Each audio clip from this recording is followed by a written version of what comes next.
walhamdulillah wassalatu wassalamu ala rasulillah wa ala alihi wa sahbihi wa mawalah.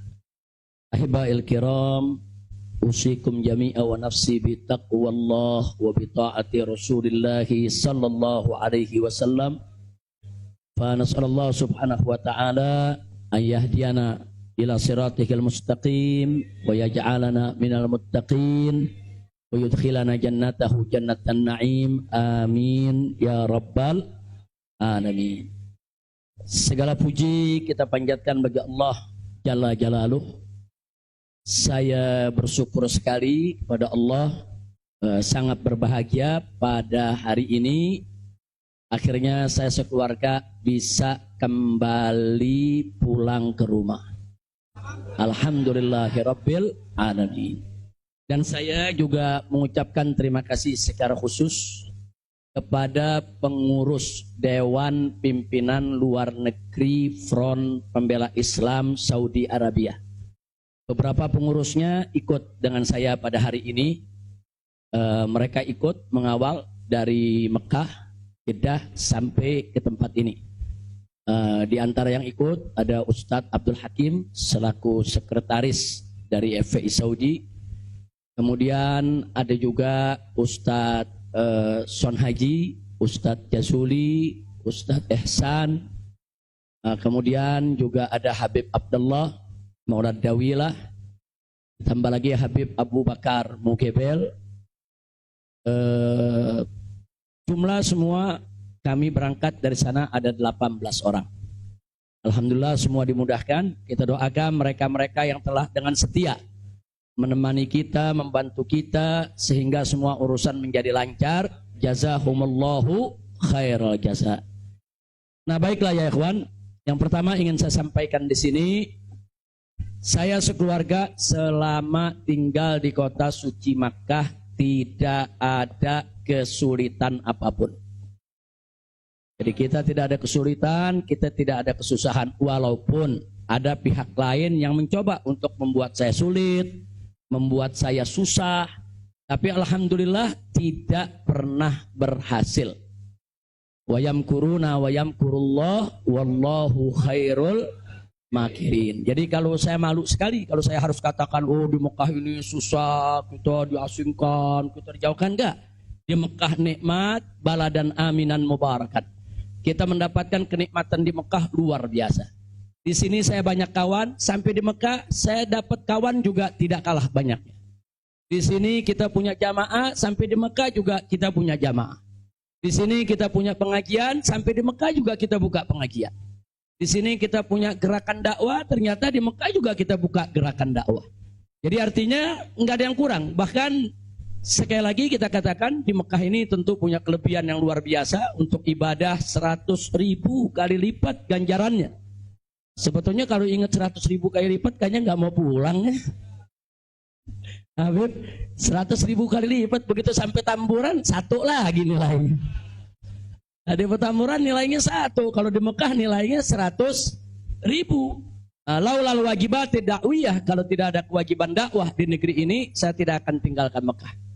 Kita cinta Mekah, Mekah luar biasa, satu negeri yang memang penuh keberkahan. Baladan aminan mubarakat. Jadi sekali lagi selama kita di Mekah, alhamdulillah. Kalaupun ada sedikit tantangan-tantangan, sedikit kesulitan-kesulitan, tapi semua itu bisa atasi dengan mudah ya ikhwan. Nah baiklah. Kemudian yang perlu saya sampaikan juga ya ikhwan, di tempat ini kenapa muncul aneka ragam isyaat, yaitu isu-isu, gosip, rumor dan lain sebagainya. Katanya saya mau ditangkap lah, mau dideportasi lah, kemudian juga overstay lah dan seterusnya. Jadi yang ingin saya sampaikan di sini, ya saya memang overstay pada awalnya. Jadi sebulan sebelum visa saya habis, saya waktu itu mendapat pencekalan, tidak boleh pulang. Nah, tapi pencekalan tersebut bukan karena melanggar aturan, bukan. Bukan karena melanggar ketentuan keimigrasian, bukan. Jadi kalau ada mengatakan karena ada pelanggaran, ada pidana, bohong. saudara. Itu hoax, bahkan itu fitnah. Jadi saya dicekal li asbabin amniyah. Itu ditulis dalam surat cekalnya. Li asbabin amniyah, karena alasan keamanan. Nah, biasanya kalau alasannya melanggar di situ ditulis mukhalafatun nizam atau at-takhalluf anin nizam. Nah, itu namanya melanggar aturan. Enggak ada. Di dokumen saya tidak ada kalimat at-takhalluf anin nizam atau mukhalafatun qanun. Enggak ada. Yang ada adalah li asbabin amniyah, untuk alasan keamanan. Nah, tentunya saya tidak diam. Saya terus melakukan lobby dengan pemerintah Saudi, dengan otoritas Saudi. Ini asbabun amniyah yang bagaimana maksudnya. Kemudian kenapa saya tidak bisa keluar dan seterusnya. Ini terjadi pembicaraan yang cukup panjang ya ikhwan. Tapi memang mereka sendiri mengaku. Jadi saya ini di sana diperiksa oleh Badan Intelijen Saudi, saya diperiksa oleh Dewan Keamanan Saudi, saudara. Nah, belakangan, saudara, kenapa saya diperiksa? Mereka mendapatkan laporan sampah dari negeri ini ya. Jadi mereka bilang ini zubalah. Nahnu nahsul alal maklumat kadzibah. Kita mendapat informasi yang bohong. Bahkan mereka bilang zubalah. Zubalah itu sampah ya kawan. Informasi sampah tentang Anda. Jadi katanya saya ini buronan, melarikan diri, ada persoalan hukum yang saya hadapi. Saya ini katanya red notice. Kemudian ada lagi yang mengatakan kalau saya ini saudara orang politik yang selalu bikin keributan di mana-mana, nanti bahaya untuk keamanan Saudi. Nah, ini laporan-laporan semacam ini, saya tidak mau menuduh siapa yang melapor si A atau si B atau si C ya ikhwan. Tapi ini ada. Dan ini bukan laporan dari orang biasa. Kalau laporan dari orang biasa, saudara, enggak bakal dihiraukan oleh pemerintah Saudi. Ini tingkat negara. Ini bukan tingkat RT, bukan tingkat RW, ini tingkat negara. Negara Saudi mendapatkan laporan. Berarti yang memberikan laporan ini, saudara, ini tingkat tinggi juga. Nah, tapi ala kulihal semua kita buktikan. Mereka bilang, apa betul? Anda ini punya kasus hukum. Ada 2 kasus hukum. Satu di Jakarta, satu di Bandung. Saya katakan kepada mereka, saya tidak punya kasus hukum. Mana buktinya? Saya punya SP3. SP3-nya saya terjemahkan ke dalam bahasa Arab. Kayaknya dalam sejarah nggak pernah ada SP3 diterjemahkan ke dalam bahasa Arab. Sebab kalau saya serahkan SP3, ya tentu kan polisi di sana nggak paham. Intelijen di sana nggak paham. Apa isinya, apa maksudnya. Kita terjemahkan dalam bahasa Arab. Kita buat dokumen resmi, terjemah resmi. Jadi saya katakan tuduhan apa yang Anda dapat dari pemerintah Indonesia? Oh, Anda ini melarikan diri dari Jakarta karena ada kasus hukum. Saya tunjukkan, ini SP3. Silakan Anda baca. Begitu mereka baca, mereka kaget. Oh, ini kan hukum sudah selesai. Kenapa kok masih dilaporkan Anda tetap bersalah? Jadi pemerintah Saudi sendiri yang menilai ya. Nah kemudian yang kedua, waktu kasus Bandung, saya bilang juga udah nggak ada perkara, punya SP3, saya terjemahin lagi SP3-nya. Saudara, nah terakhir mereka bilang katanya Anda ini dikejar-kejar badan intelijen dari negara Anda. Saya bilang enggak, saya nggak punya persoalan dengan badan intelijen. Oh, tapi ini ada laporannya. Anda bisa buktikan kalau Anda tidak punya permasalahan dengan badan intelijen Indonesia? Punya. Loh, apa buktinya? Saya punya dokumen. Perjanjian antara saya dengan Badan Intelijen Negara Indonesia, saya terjemahkan lagi dalam bahasa Arab. Resmi di situ, saudara. Dan dokumen ini kan belum saya buka ke masyarakat, ya ikhwan. Saya pikir nggak ada perlunya saya buka, ya ikhwan, kecuali kalau darurat saya tunjukkan. Mereka kaget loh. Anda punya perjanjian begini bagus dengan negara, Anda tidak punya masalah. Kok dilaporkan macam-macam? Nah ini yang jadi persoalan ya ikhwan. Ala kulihal singkat cerita, kalau saya cerita terlalu panjang, saudara, akhirnya pemerintah Saudi ini, otoritas yang berwenang di bidang ini, mereka justru akhirnya minta maaf. Mereka bilang nahnu natawarrat, nahnu ghaltan, kami salah, kami sudah melewati batas wewenang yang kami punya, kami minta maaf karena memang ini kesalahan dari informasi yang kami terima. Nah, jadi supaya Anda tahu, akhirnya mereka tidak mengganggu kita sama sekali. Bahkan terakhir bukan lagi persoalan bayang safar, jangan kita deportasi. Saya ditawarkan, Habib, Anda mau pulang besok ke Indonesia atau Anda mau tinggal di sini selamanya? Silakan. Maka itu pada malam Ahad, Sabtu malam Ahad, sebelum saya pulang, saya ke Riyadh, saya diundang resmi ke Riyadh. Saya diundang resmi ke Riyadh, saya ketemu petinggi di sana, ya kawan. Mereka tawarkan, mau tinggal di sini, kita berikan igoma, kita berikan izin tinggal, mau seumur hidup pun boleh. Silakan Anda memutuskan. Enggak, saya enggak punya persoalan sama pemerintah Saudi, ya kawan. Jadi bohong kalau ada yang bilang saya punya persoalan.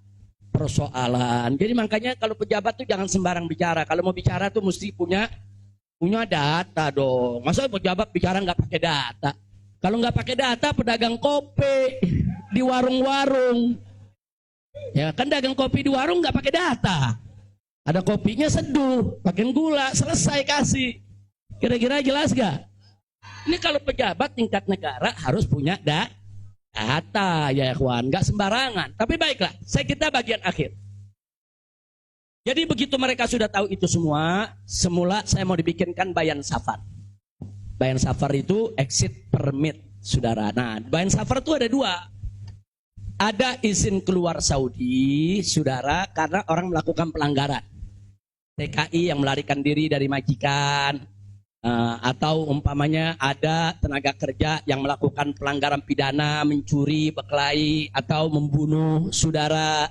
Nah, mereka ini kalau diusir dari Saudi itu namanya deportasi dengan bayan safar. Tapi ada juga jenis bayan safar lain. Nah, seperti apa? Seperti orang yang mendapat suaka politik, itu kan perlindungan. Atau seperti orang yang dicekal politik, seperti yang saya alami. Itu bukan pidana. Atau seperti mereka yang kehilangan warga negara, seperti orang-orang Rohingya yang tinggal di Mekah. Itu mereka nggak punya warga negara, saudara. Tapi kalau suatu ketika mereka mau pulang ke negerinya, diberikan bayan safar kalau mereka mau pulang. Nah, kalau mereka nggak mau pulang, mereka dijamin silakan tinggal di Saudi Arabia. Nah, jadi ini namanya bayan safar. Tapi ternyata terakhir karena mereka menyadari saya tidak bersalah, ini yang menarik ya. Mereka sendiri yang mengatakan, ya Syekh, Anda tidak layak untuk dapat bayan safar. Karena kalau Anda dapat bayan safar, nanti catatan overstay-nya itu nggak hilang. Nah, jadi dalam dokumen keimigrasian kan ada overstay, itu nggak hilang. Nah, walaupun Anda tidak dicegah, tapi catatan itu kan jadi buruk. Anda nggak pantas untuk mendapat catatan buruk karena Anda tidak bersalah. Jadi saya tanya, lalu apa mau diberikan? Jadi dibatalkan itu bayan safar. Lalu apa mau diberikan? Kami perpanjang visa Anda. Jadi selama 2 tahun lebih, 3 tahun setengah itu ya kawan, seolah-olah saya punya visa umurnya 3 tahun setengah. Tidak ada overstay ya kawan. Nah, cuman pada saat mereka tanya, mau diperpanjangnya sampai kapan ya Syekh? Dia tanya, saya mau sebulan, mau 2 bulan lagi. Saya katakan enggak, saya mau pulang tanggal 9 insya Allah. Jadi cukup bayan safar, bukan bayan safar, tamditnya cukup sampai tanggal 11 ya kawan. Nah, cukup tanggal 11, tanggal 9 insya Allah saya pulang. Nah, jadi ini yang perlu saya sampaikan sekaligus klarifikasi, bohong. Kalau ada mengatakan saya melanggar aturan di sana, saya dicari, saya mau dipenjara, bohong. Nah, dan saya sesalkan kalau kalimat-kalimat semacam itu keluar dari mulut pejabat ya kawan. Kira-kira jelas tidak? Paham semua? Baik. Nah, ternyata upaya mereka menggagalkan saya pulang, saudara, nggak berhenti sampai di situ. Nah, ada yang menarik, saudara. Saya sudah beli tiket, sudah pesan penerbangan tanggal 9. Tiba-tiba dari Indonesia ini ada yang membuat email atas nama saya. Namanya Habib Muhammad Rizik Syihab. Saudara, pakai foto saya. Email ini dikirim ke travel tempat saya memesan tiket. Nah, apa isi pesannya? Bahwa kami tidak jadi berangkat. Mohon dibatalkan, kami punya jadwal. Jadi ada upaya begitu. Ini bukan. Jadi ada yang bilang, ini kan cuma pura-pura jadi korban. Ini pura-pura playing victim. Enggak, memang benar mau dibatalkan ya, kawan. Tapi ala kuliah travelnya telepon langsung ke kita. Apa betul Anda ingin membatalkan? Kita bilang enggak. Ini ada email dari nama Anda. Saya katakan itu email palsu. Nah, ala kulihal tidak dibatalkan. Tapi nggak puas sampai di situ, ya kawan. Malam Ahad kemarin, malam Ahad yang lalu, pada saat saya ke Riyadh, ada gerakan lagi. Mereka membuat email atas nama travel. Travel tempat saya beli tiket. Nah, travel ini kan ngambil tiketnya ke bagian marketing. Saudi ya, Pak. Ternyata kursi Saudi itu sudah diborong oleh marketing di Turki, di Istanbul. Jadi dibuatlah email atas nama travel, dikirim ke Istanbul. Minta supaya jadwal saya, istri dan 2 putri saya dibatalkan. Dan dibatalkan. Jadi malam-malam Ahad itu sudah batal. Saya punya jadwal ya, Pak. Tapi saya katakan kepada teman-teman pengurus FPI di Mekah, jangan diumumkan. Diam, kalau diumumkan ini nanti, kalau ini diumumkan ya ikhwan, padahal kita kan masih punya peluang untuk melawan itu. Kita masih punya peluang untuk memperbaharui. Kita masih punya peluang untuk beli tiket lain. Maka itu kita diam, tidak kita umumkan. Kalau yang pertama kita umumkan. Pembatalan yang pertama itu kita umumkan. Yang kedua tidak kita umumkan.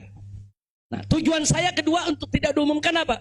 Supaya musuh-musuh, penjahat-penjahat, bajingan-bajingan yang membuat itu sudah merasa menang ya ikhwan. Nah, dia kan merasa menang, ketawa-ketawa. Udah batal lo. Nah, besok kalau lo ke airport, begitu masuk ke counter, nama sudah tidak ada. Biarin aja dia senang ya ikhwan. Gak apa-apa, biar dia senang. Jadi sengaja kita biarkan. Nah, kemudian kita hubungi travel yang ada, kita minta untuk ganti kode booking. Nah, ada tambahan biaya, kita tambah biaya. Tetap kita minta tanggal itu untuk kita dapat kursi. Dan kita dapat. Kita diam ya ikhwan. Kita nggak umumkan kalau kita punya tiket baru. Nah, ini kita tidak umumkan. Lancar semua. Tapi ternyata jebol juga informasi ke mereka kalau saya punya tiket baru ya ikhwan. Lalu apa yang terjadi? Pesawat berangkat jam 7. Dari jam 11 siang saya sudah kirim orang untuk check-in. Jam 2 kita sudah full semua, kita sudah dapat check-in. Barang sudah masuk. Tiba-tiba jam 4 sore di airport dapat panggilan, saya punya putri yang satu tiketnya batal. Ini permainan gila-gilaan ini ya, Pak. Nah, kita tanya, kita konfirmasi ini bagaimana bisa batal ini? Ya alasannya katanya ada ATM palsu lah, ada orang mengaku bahwa ATM-nya dipakai lah, duitnya dicuri lah, dan lain sebagainya. Tapi tujuan dia, kalau saya punya putri itu batal, saya nggak bisa berangkat. Kenapa? Karena saya kafilnya. Nah, peraturan di Saudi nggak boleh kafil keluar. Saya ini kafilnya kalau anaknya tidak keluar. Kalau anak istri keluar, saya tidak keluar masih boleh. Tapi kalau saya keluar, sementara anak istri tidak keluar, nggak boleh. Itu peraturan di Saudi. Jadi sekarang dia batalkan satu supaya saya nggak ikut berangkat ya, Pak. Nah, jadi ini terjadi. Nah, jam 4 sore itu kita berkutat. Tapi alhamdulillah, saudara, otoritas Saudi bantu kita. Mereka juga terkaget-kaget. Oh, ini ada apa ini? Kok pembatalan bisa begini? Mereka nggak pernah alami ini semua ya, Pak. Nah, akhirnya jam 5 sore semua bisa teratasi. Jam 6 sore kita sudah masuk ke ruang tunggu dan jam 7 kita sudah bisa berangkat. Alhamdulillah. Nah, di sini yang saya ingin sampaikan ya, ikhwan. Kalau Allah sudah menentukan kita pulang, mau kekuatan apapun yang mencoba untuk menghalangi tidak akan pernah mampu untuk melawan kehendak Allah. Alhamdulillah. Dan Nabi sudah mengingatkan kita, saudara. Sudah mengingatkan kita dari jauh-jauh hari, hatta manusia dan jin ini bersatu untuk memberikan manfaat kepada engkau, tidak akan pernah bisa kecuali manfaat yang sudah ditetapkan oleh Allah. Begitu juga saudara, manusia dan jin rame-rame bersatu untuk mencelakakanmu. Saudara, tidak akan pernah kamu bisa celaka kecuali sesuatu yang sudah ditetapkan oleh Allah. Maka itu saya mengajak semua di sini belajar dari ini semua. Saudara, dekatkan diri kepada Allah, tingkatkan tawakal kita, jangan takut dengan orang-orang yang ingin berbuat jahat kepada kita semua. Enggak usah khawatir. Wa yamkuruna wa yamkurullah wallahu khairul. Makin tancapkan dalam diri kita la haula wala quwwata illa billahil aliyil azim. Tancapkan itu ya kawan. Jangan pernah takut. Nah, buktinya akhirnya kita bisa pulang. Alhamdulillah. Hada min fadli rabbi liyabluwani ashkur am akfur ya kawan. Dan memang kemarin itu pada saat saya ke imigrasi Saudi, mereka juga bingung. Karena ini bukan urusan imigrasi, tapi ini otoritas keamanan nasional Saudi. Mereka bilang nggak pernah ada orang pakai visa ziarah orang asing bisa hidup 3,5 tahun di Saudi tanpa denda, tanpa blacklist. Nah, ini semua karunia dari Allah. Jadi tidak benar kalau kita di sana kesulitan, kesusahan, enggak. Kita di sana senang, kita di sana bahagia, bahkan sedih sekali kita tinggalkan Mekah kalau tidak ada kewajiban dakwah di sini. Sekali lagi saya katakan, saya tidak ingin meninggalkan Mekah. Di Mekah semua Allah ganti, lebih indah yang Allah ganti ya kawan. Saya di sana rezeki mengalir terus, makan, minum, semua serba berkecukupan, dikit Allah tidak kurangi. Bahkan apa yang kita dapatkan di sana jauh lebih nikmat, lebih berkah ketimbang sebelum saya ke kota suci Makkah. Jadi sekali lagi, alhamdulillah, kalau kita berjuang di jalan Allah, percayalah Allah tidak akan pernah meninggalkan kita. Enggak, Allah enggak bakal tinggalin kita ya kawan. Dimanapun kita berada, Allah enggak bakal tinggalkan kita. Kalau kita berjuang untuk Allah, intan surullah yansurkum. Jika kamu ya ayyuhalladzina amanu, hai orang-orang yang beriman, intan surullah, jika kamu memenangkan Allah, membela Allah, berjuang untuk Allah, yansurkum, niscaya pasti Allah akan memenangkan kamu sekalian. Jadi jangan takut. Allah dengan caranya Allah punya kemauan ya. Allah akan selamatkan kita, Allah akan lindungi kita, Allah akan beri keberkahan kepada kita. Dan selama di Mekah, alhamdulillah, saya juga sudah menyelesaikan yaitu disertasi doktor saya sebanyak 1000 halaman ya kawan. Dalam bahasa Arab, alhamdulillah semua berkah. Dan saya punya putri juga yang tinggal di Mekah, akhirnya punya kesempatan menghafal Al-Quran. Akhirnya mereka sudah lebih dari 10 juz hafal Al-Quran. Ini semua yang di sini kita nggak dapat, di Mekah kita dapat. Alhamdulillah, setiap tahun kita bisa melaksanakan ibadah haji, setiap minggu kita bisa melaksanakan ibadah umroh, kita bisa iktikaf di masjid, bebas. Saya bisa ke Madinah, ke Jeddah, ke Taif, ziarah kemana-mana tempat. Tidak pernah dilarang oleh otoritas Saudi. Jadi sekali lagi saya tandaskan, kalau ada mengatakan di sana saya nih kriminal, melanggar hukum, berurusan dengan hukum Saudi, bohong. Nah begitu sekali lagi lewat forum ini saya ingin sampaikan terima kasih kepada pemerintah Saudi. Saya sampaikan terima kasih kepada pemerintah Saudi dan apresiasi yang tinggi, di mana selama keberadaan saya 3,5 tahun di sana, mereka telah memperlakukan saya secara baik, kemudian mereka telah memberikan segala kemudahan. Jazahumullahu khairal jaza. Ya kita yang baik kita apresiasi, yang tidak baik kita kritisi. Nah jadi kalau ada mengatakan Habib kok terima kasihnya sama pemerintah Saudi aja, pemerintah Indonesia bagaimana? Ya baik dulu dong. Kalau baik nanti kita terima kasih. Kira-kira betul nggak? Betul nggak? Kalau pemerintah baik wajib nggak terima kasih? Wajib kita apresiasi. Wah, Habib belum terima kasih, ya belum baik. Tunggu baik dulu. Kalau baik kita terima kasih. Kayak kemarin Pak Mahfud mengumumkan yang mau jemput silakan. Nah baik gak tuh? Kita terima kasih. Terima kasih Pak Mahfud. Umat akhirnya diizinkan untuk menjemput. Alhamdulillah. Tapi pada saat Pak Mahfud bilang Habib Rizik ini deportasi kriminal, itu baik apa enggak? Enggak terima kasih. Jadi kita objektif aja. Yang baik kita terima kasih, yang enggak baik kita luruskan. Insya Allah. Nah ini yang saya mau sampaikan semua. Jadi tenang-tenang saja, biarkan nanti beri kesempatan saya supaya istirahat dulu. Ya ikhwan, insya Allah nanti kita dakwah lagi, kita keliling lagi, bikin pengajian lagi. Mudah-mudahan Allah Subhanahu wa taala memudahkan segala urusan kita. Jadi di sini saya mau tandaskan sebelum saya akhiri, sekali lagi kita yang ada di sini, habaib ulama, sekali lagi kita bukan musuh pemerintah.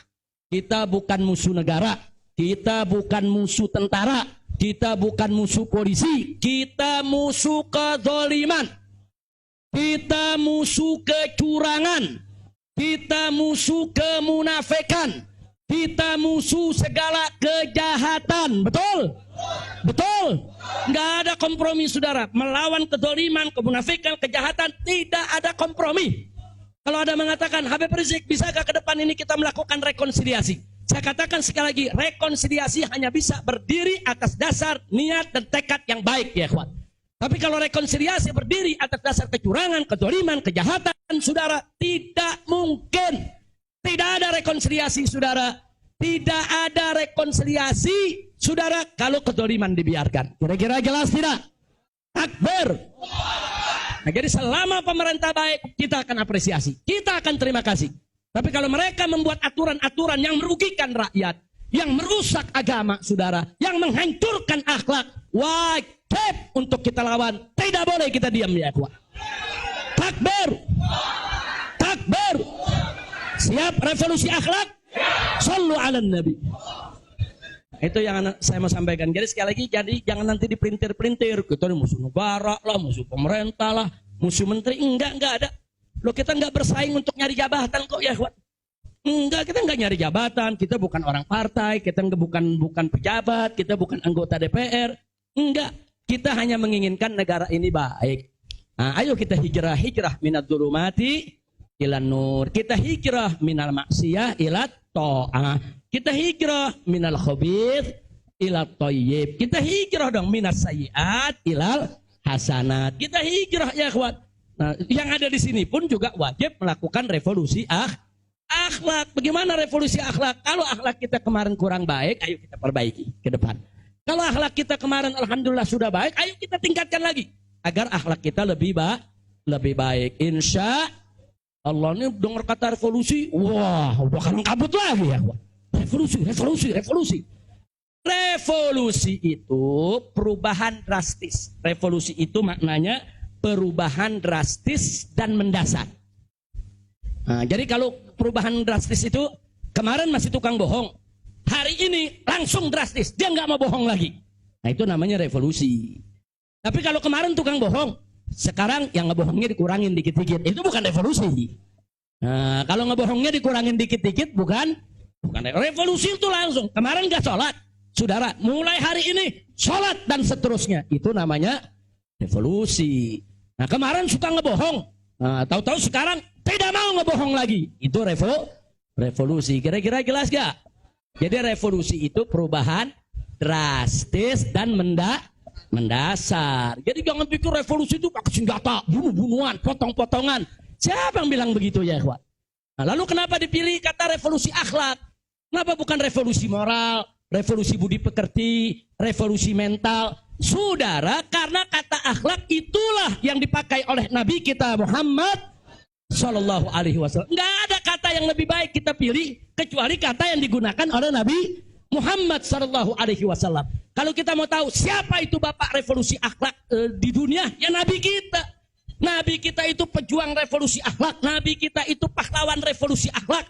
Nabi kita itu saudara yang meletakkan dasar-dasar revolusi akhlak. Sebagaimana Nabi sabdakan dalam hadisnya, innama bu'itsu liutammima makarimal akhlak. Nah, jadi karena Nabi yang menggunakan kata akhlak, ya kita lebih suka pakai istilah akhlak. Kenapa nggak pakai mental? Karena kata mental dipakai sama Karl Marx. Nah, Karl Marx yang pakai, gembongnya komunis, makanya saya nggak mau pakai, ya kawan. Kecuali kalau Nabi pakai kata mental, ya saya pakai mental. Kalau Nabi pakai kata budi pekerti, saya pakai budi pekerti. Nabi pakai kata apa?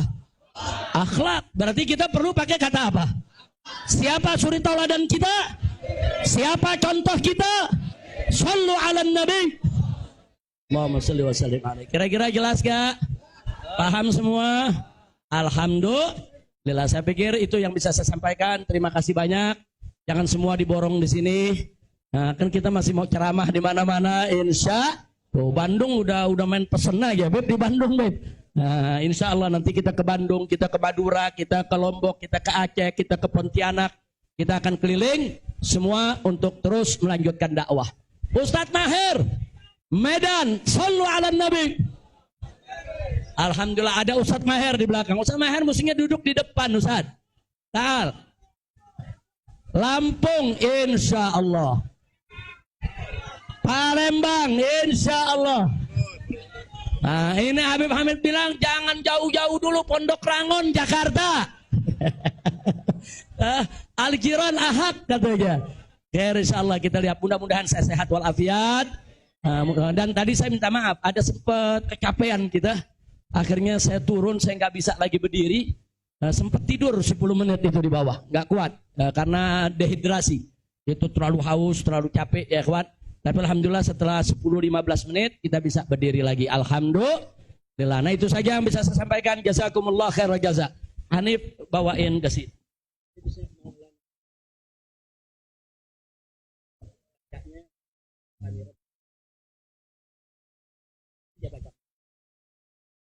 Allah Allah Allah Allah ma lana maulan siwa Allah.